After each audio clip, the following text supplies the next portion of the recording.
আওয়ামী সরকারের রোষানলে পড়ে দীর্ঘ এক যুগ বন্ধ থাকার পর দৈনিক আমার দেশ পত্রিকা পুনরায় প্রকাশিত হওয়ায় ফরিদপুরের নগরকান্দায় আনন্দ মিছিল অনুষ্ঠিত হয়েছে। 22 ডিসেম্বর রোববার সকাল 10:30টায় আমার দেশ পাঠক ফোরাম নগরকান্দার আয়োজনে নগরকান্দা প্রেস ক্লাব চত্বর থেকে আনন্দ মিছিল শুরু করে নগরকান্দা উপজেলা সদরের প্রধান সড়ক প্রদক্ষিণ করেন।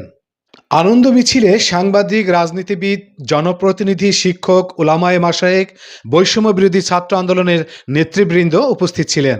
মজলুম সম্পাদক ডক্টর মাহমুদুর রহমানের সম্পাদনায় প্রকাশিত দৈনিক আমার দেশ পত্রিকাকে স্বাগত জানিয়ে বক্তব্য রাখেন আমার দেশ পত্রিকার নগরকান্দা প্রতিনিধি ও নগরকান্দা প্রেস ক্লাবের সভাপতি শওকত আলী শরীফ, নগরকান্দা উপজেলা বিএনপির সাধারণ সম্পাদক সাইফুর রহমান মুকুল, নগরকান্দা প্রেস ক্লাবের সাধারণ সম্পাদক লিয়াকত হোসেন, নগরকান্দা উপজেলা বিএনপির সাহিত্য ও সাংস্কৃতিক সম্পাদক মিজানুর রহমান, ইসলামী ঐক্যজোটের কেন্দ্রীয় কমিটির সদস্য মাওলানা নুরুল আমিন, নগরকান্দা প্রেস ক্লাবের সদস্য রিজাউল করিম সেলিম, শফিকুর ইসলাম মন্টু, উলামা দল নেতা মাওলানা সাইফুর রহমান, মুজিবুর রহমান, ছাত্রনেতা আশিকুর রহমান।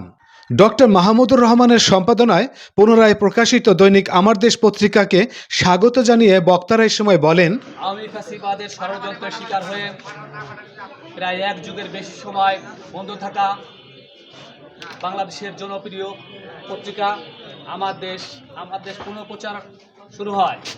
আজকে আমার দেশ পাঠক ফোরাম নগরকান্দা শাখার পক্ষ থেকে আনন্দ মিছিল হয়েছে। আনন্দ মিছিল শেষে এই সমাবেশে উপস্থিত হয়েছেন আমার দেশ পাঠক ফোরাম নগরকান্দা শাখার আহ্বায়ক, নগরকান্দা উপজেলা বিএনপির বিপ্লবী সাধারণ সম্পাদক সাইফুর রহমান মুকুল, নগরকান্দা প্রেস ক্লাবের সাধারণ সম্পাদক লিয়াকত হোসেন, পাঠক ফোরামের মাওলানা নুরুল আমিন এবং মিজানুর রহমান মিজান, মাওলানা সাইফুর রহমান, মুজিবুর রহমান সহ নগরকান্দা কর্মরত সাংবাদিকবৃন্দ এবং বিভিন্ন শ্রেণী পেশার সবাইকে সালাম ও শুভেচ্ছা জানিয়ে আমি আমার বক্তব্য শুরু করছি। আসসালামু আলাইকুম। প্রিয় ভাইয়ের আমার, আপনারা জানেন আওয়ামী দুঃশাসনের বিরুদ্ধে যখন মাহমুদুর রহমান কলম ধরেছিলেন, আমার দেশ পত্রিকা এই স্বৈরাচারের ভিত কাঁপিয়ে দিয়েছিল। 2013 সালে আমার দেশ যখন বন্ধ হয়, সেদিন আমার দেশের হেডলাইন ছিল শাহবাগে ফ্যাসিবাদের পদধ্বনি শোনা যাচ্ছে। ঠিক আজকে 12 বছর পরে ফিরে এসে আজকের হেডলাইন হয়েছে দিল্লিকে ঢাকা আক্রমণ করতে বলেছিলেন শেখ হাসিনা। আমার কাছে আজকে আমার দেশ দেখে মনে হয়েছে যে 12 বছর বন্ধ রেখেছে, কিন্তু আমার দেশ যে ফ্যাসিস্টের বিরুদ্ধে, ভারতীয় আগ্রাসী নীতির বিরুদ্ধে মনে হয় তারা একদিনের জন্য সেটা কমেনি। সেই 13 সালে বন্ধ হওয়ার দিনের হেডলাইন, আজকের হেডলাইন দেখে এটাই বোঝা যায়। প্রিয় ভাইয়ের আমার, মাহমুদুর রহমান কালকে ব্যর্থ ইনকল্টে বলেছেন আমার দেশ বাংলাদেশের মাটি মানুষের পক্ষে কথা বলবে, আমার দেশ স্বাধীনতা সার্বভৌমত্বের পক্ষে কথা বলবে, বাংলাদেশ ইসলামের পক্ষে কথা বলবে। এদেশের স্বাধীনতা সার্বভৌমত্বের বিরুদ্ধে যদি আঘাত আসে, এদেশের মাটি মানুষের বিরুদ্ধে কোনো আঘাত আসে, ইসলামের বিরুদ্ধে কোনো আঘাত আসে, আমার দেশ রুখে দাঁড়াবে।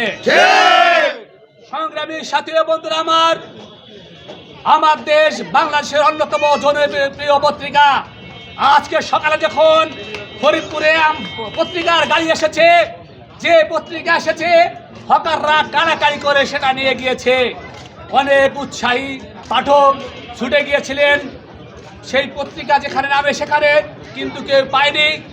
আমার বিশ্বাস আমার দেশ 2013 সালে বন্ধ হওয়ার দিন যেখানে ছিল, আজকে আমার দেশের পাঠক আরো বেড়েছে, আমার দেশের চাহিদা আরো বেড়েছে।